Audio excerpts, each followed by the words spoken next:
नमस्कार मित्रांनो, स्वागत आहे तुमचं आजच्या या ॲनालिसिस व्हिडिओमध्ये. तर मित्रांनो, आज काय झालंय, उद्या काय होणार आहे, ते आपण बघण्याचा प्रयत्न करणार आहे. उद्या इन द सेन्स सोमवारी 10 तारखेच्या मार्केटसाठी. ओके. सो अ, 8 आणि 9 हे सॅटर्डे संडे असतील. मंडेला आपल्याला 10 तारखेला मार्केट बघायला भेटेल.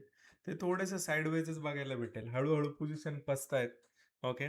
आणि आज जे काम झालेलं आहे ते कॉल साईडला झालेलं आहे. तर मेजॉरिटी ऑफ जे कॉल शॉर्ट जे आहेत ते ॲड झालेले आहेत. ओके. आणि दिवसभर जे आहे तो थोडंसं साइडवेज निगेटिव्ह त्या ठिकाणी बघायला मिळालं. तर ओव्हरऑल एनालिसिस आपलं असं होतं की त्याने साइडवेज राहावं, कदाचित थोडंसं पॉझिटिव्ह साईडला राहावं. पण झालंय नेमकं उलटं आणि मार्केट खालच्या साईडला आहे.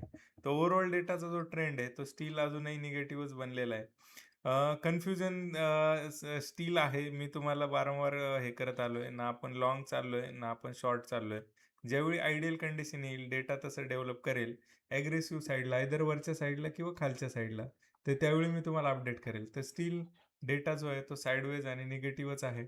आजचा डेटा कशा पद्धतीने आलाय, आज थोड्याशा पोझिशन ज्या आहेत त्या ठिकाणी वाढून आलेल्या आहेत. म्हणजे रिटेलर परत लाँग झालेले आहे. तर रिटेलर लाँग म्हणजे मोठे प्लेयर थोडेसे शॉर्ट. ओके. सो ते तेवढे पण शॉर्ट नाही आहेत. ते कॉन्झर्व्हेटिव्ह आहेत. 6,95,000च्या पोझिशन होत्या. त्या 777 पर्यंत आता त्या ठिकाणी आलेल्या आहेत. ओके. आणि मोठ्या प्रो डेस्कच्या ज्या पोझिशन होत्या, पॉझिटिव्ह होत्या. ह्याच्यावर मला होप्स होते, की प्रो ओव्हरनाईट पॉझिटिव्ह कसं काय घेऊन गेला आणि काय त्यांच्या पाठी लॉजिक आहे. पण मित्रांनो, ते फेल होताना दिसले आणि पुन्हा थोड्याशा पॉझिटिव्ह साईडच्याच पण एक न्यूट्रल पोझिशन त्या ठिकाणी घेऊन गेलेले आहेत. तर त्या अर्थाने हे न्यूट्रल नाही, तर हे पॉझिटिव्ह साईन आहे. कंपेअर टू अदर डेज जर आपण प्रोचं जर गणित बघितलं, तर 1,00,000 1,25,000 पोझिशन ह्या थोड्याशा पॉझिटिव्हच मानल्या जातात. Okay. So sentiment steel confusing आहे. बऱ्याचशा गोष्टी अजून व्हायच्यात, क्लॅरिटी यायची. त्यामुळे पार्टिसिपेशन आहे ते मिसिंग आहे. शेअर्समध्ये पण तुम्ही बघितलं असेल, बरेच शेअर्स असे एकदम रटाळवाणे चालतात. असं जो मोमेंटम आहे, मोठा मोमेंटम असा फास्ट रॅपिडवाला तो मोमेंटम थोडासा मिसिंग आहे. ओके. त्याचं रिझन एकमेव आहे, अनसर्टेनिटी. ती अनसर्टेनिटी बऱ्याचशा ग्लोबल कारणांमुळे, डोमेस्टिक कारणांमुळे तर ही चालू राहील पुढच्या काही काळापर्यंत. ओके. तर ही अनसर्टेनिटी जरी असली तरी पॅनिक नाहीये. म्हणजे जो एकदम रॅपिड असं काही वाईट घडणार आहे, फार मोठं काहीतरी घडलंय, भूकंप येणार आहे, अशी परिस्थिती तर सध्या नाहीये. ओके. म्हणजे एकदमच खराब झाले असं पण नाही आणि एकदमच चांगलं झालंय असं पण काही नाही. थोडंसं कन्फ्युजन आहे. ते स्टिल एक्झिस्ट आहे. तर विक्स पण ते इंडिकेट करतोय. विक्स पण फार लोवेस्ट लेव्हलला त्या ठिकाणी काम करतोय. ओके. सो ज्यावेळी विक्स वाढेल, त्यावेळी परिस्थिती थोडीशी बदललेली दिसेल, असं आपण त्या ठिकाणी समजतो. ओके. सो अशा पद्धतीचा डेटा आहे. मित्रांनो, मोठे प्लेयर जे आहेत, ते फार मागच्या ऑगस्टपासून म्हणजे ऑलमोस्ट मागच्या 7 दिवसांपासून एक लेव्हल मेंटेन करायला ते हे झालेले आहेत.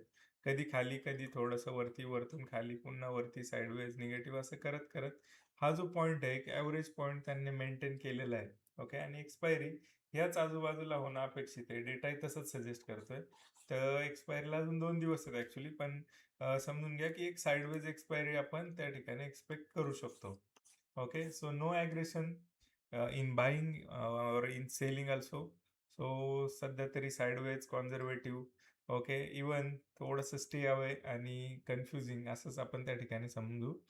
ओके. तर मित्रांनो, काही तुम्हाला इम्पोर्टंट गोष्टी सांगायच्या आहेत, की हे जे घडतंय ना काही शेअर्समध्ये, हे रँडम नाहीये. ओके. तर हे काल मी एक रिसर्च चालू आहे. ओके. अजून त्याचे फायनल कन्क्लुजन नाही आले. तुम्हाला फार मजा येणार आहे. अशा आशयाचं मी हे आहे. 2 ते 3 दिवस झाले आपण एका रिसर्चवरती आहे.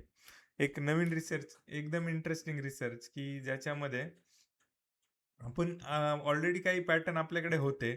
अजून काही पॅटर्नची भर झालेली आहे. म्हणजे एकदम ते वरतून त्याच लेव्हलपासून जे शॉर्टिंग म्हणतो ना आपण, ते हे झालेलं आहे. तर आजचा जो ट्रेड होता, साधारण 11च्या आसपास त्या ठिकाणी आपण ट्रेडचा प्लॅन करतो. ओके. हे वरती नेऊन हे जे खाली आपटायचा जो कार्यक्रम आहे ना, यातला एक छोटा मूव्ह भेटला ना तरी खूप झाला. तर ॲक्चुअली आपल्या प्रोसेसनुसार आपण कॉस्ट टू कॉस्ट करून सोडून देत असतो. पण मी थोडासा ट्रेल करत त्याला हे केला होता. तर ॲक्चुअली माझी प्रोसेस मीच मोडतोय. तर ठीक आहे, काही हरकत नाही. त्याचं सजा पण मलाच मिळणार आहे. तर ह्या लेव्हलला मी शॉर्ट होतो. ओके. साधारण 11च्या आसपास ही जी लेवल आहे, ही थोडंसं आपल्याला निगेटिव्हिटी दिसायला लागल्यानंतर आणि ही पॅटर्नची निगेटिव्हिटी ही कुठल्या डेटाची आणि ह्याची नाही, हा एक पॅटर्न तयार होतोय अल्गोज आल्यानंतर. म्हणजे आपण ते म्हणतो ना, की इन्स्टिट्यूशन जे आहेत त्यांच्या आधी आपण एंट्री घेण्याचा प्रयत्न करतो. तर ही जी निगेटिव्ह एंट्री आहे, तर आता ही या ठिकाणी घेतल्यानंतरून चांगला प्रॉफिट देत होता आणि साधारण आपण इकडे कॉस्ट टू कॉस्ट करून टाकतो. म्हणजे ज्यावेळी आपली पोझिशन प्रॉफिटमध्ये येईल, आयदर ते मला एकदम 1:5 देईल, 1:4 देईल, ॲटलीस्ट 1:3 देईल. 3 दिल्यानंतर आपण 50% बुक करतो. तर झालं नेमकं उलटं. मी त्या ठिकाणी ट्रेल केला. Okay. Either cost to cost करायचा होता, पण तो ट्रेल केला आणि तो ट्रेलिंग इकडे हिट झाला आणि मग ती रॅपिड मूव्ह मिळाली. तर रिसर्च एकदम परफेक्ट होता. रिसर्चमध्ये काही प्रॉब्लेम नव्हता. आपण जे आहे तो थोडासा नॉमिनल प्रॉफिट घेऊन बाहेर पडलो. तो एकदम हेवी प्रॉफिट घेऊन आपल्याला बाहेर पडता येऊ शकत होतं. ओके. काय करायचं नव्हतं, होल्ड करायचं होतं, कॉस्ट टू कॉस्ट करून सोडून द्यायचा होता. तर ही जी प्रोसेस आहे आपली, ती प्रोसेस मिस झाली आहे माझ्याकडून आणि त्याची सजा पण मिळाली.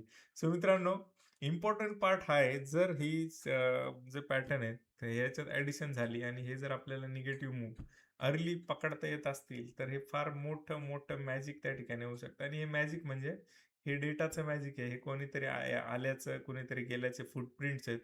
तर हे आपण फाइंड आउट करतो. अशाच इंटरेस्टिंग रिसर्च आणि याच्यासाठी चॅनलवर राहा मित्रांनो. मित्रांपर्यंत पोहोचवायला विसरू नका. तर ॲक्चुअली होतंय काय, एक दिवस डेटा जर चुकला, म्हणजे जर मी सांगितलं होतं डेटा जो आहे तो थोडासा पॉझिटिव्ह साइडला आहे. ओके. साइडवेज टू पॉझिटिव्ह आहे. ओके. पण जर निगेटिव्ह झालं तर तुम्हाला वाटणार, की हे काहीतरी प्रॉब्लेमॅटिक आहे किंवा हे जरा चुकीचं आहे. तर मित्रांनो, हे त्याच्यासाठी नाहीये. हे इंट्राडे डेटासाठी इंट्राडे ट्रेडिंगसाठी अजिबात नाहीये. हे ओव्हरऑल डायरेक्शनसाठी आहे आणि याच्या बेसवर काही हेजिंगच्या स्ट्रॅटेजीज आपण रन करतो त्यासाठी आहे. ओके. सो हेच रिटेलरचं आजपर्यंत चुकत आलेलं आहे. जर मी एकदा फेल झालो, तर हे सगळं चुकीचं आहे आणि ह्याच्यापासून मला लांब जाऊन अजून नवीन स्ट्रॅटेजी. ओके. सो मी पर्पजफुली व्हिडिओची जी लिंक आहे, ओके, ती फॉरवर्ड केली नव्हती ग्रुपवरती किंवा अजून कुठे. तर याचं रिझन मला हे चेक करायचं होतं, किती लोक प्रॉम्प्ट आहेत, किती लोक लाँग रनमध्ये त्या गोष्टी बॅक टेस्ट करायला तयार आहे आणि त्याचे रिझल्ट जे आहेत ते घ्यायला तयार आहे. पण फार कमी लोकं, फार निराशा झाली माझी. रिझन बिंग मागचे व्हिडिओ फार कमी लोकांनी बघितला. ओके. का? तर एक दिवस डेटा जो आहे तो थोडासा अपोझिट आला आपल्या. म्हणजे डेटा जो होता त्याच्या अपोझिट आपलं एनालिसिस झालं. तर मित्रांनो, हे जे एनालिसिस आहे तुमचं एनालिसिस ठेवा ना. तुम्ही डेटा बघा आणि डेटाचे पॅटर्न फाइंड आउट करा. जे की मी ऑलमोस्ट 2 वर्षांपासून करतोय. आणि हे जे डेटाचे पॅटर्न आहेत, हे मला काहीतरी सांगत असतात. ओके. सो हे मला जाऊन हे नाही सांगत, की इंट्राडे जाऊन तुला ऑप्शन बाय करायचं किंवा सेल करायचं आहे. हे लाँग टर्मच्या डायरेक्शनसाठी आणि काही हेजिंग गोष्टींसाठी हे आहेत. ओके. सो माझी विनंती आहे मित्रांनो, रिटेलर कॅटेगरीमधून बाहेर पडायचं असेल आणि एकदम सस्टेनेबल व्हायचं असेल, तर रँडमनेस जो आहे ना, तो कमी करावा लागेल. एका कंट्रोल एन्व्हायर्नमेंटमध्ये आपल्याला काम करावं लागेल. जे चेंजेस आहेत ते मानवी मनाला पचत नाहीत आणि जर आपल्या विपरीत घडलं, म्हणजे एक सांगितलं एक, झालं एक, तर आपण त्याला ॲक्सेप्ट करू शकत नाही आणि हे ॲक्सेप्टन्स, नॉन ॲक्सेप्टन्स हाच आपल्या मूळ लॉसेस आणि याचं कारण आहे. ते सायकॉलॉजिकल आहे. समजून घेणं फार इम्पॉर्टंट आहे. समजून घ्या.